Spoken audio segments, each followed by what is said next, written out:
గాలి వేస్తే స్టవ్ ఆరిపోద్ది. గాలి వస్తే గాలిపటం వేయచ్చు. చెట్లు ఉంటే మనకి చల్లటి గాలి వస్తుంది. గాలి వేస్తే దూరం ఎగిరిపోతుంది. గాలి వస్తే చెట్లు ఆరిపోతాయి. వర్షం వస్తే చల్లగాలి వేస్తుంది. మన చుట్టూ గాలి ఉంటుంది కానీ కనబడదు.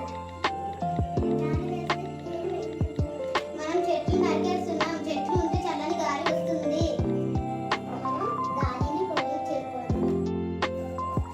బాగా టాటా టాటా రైగా రైట్ టీచర్ టీచర్ ఆని షెఫ్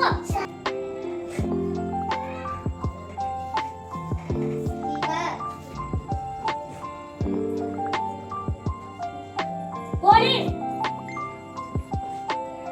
డాన్సర్ ఇగో బతుకే ఇలా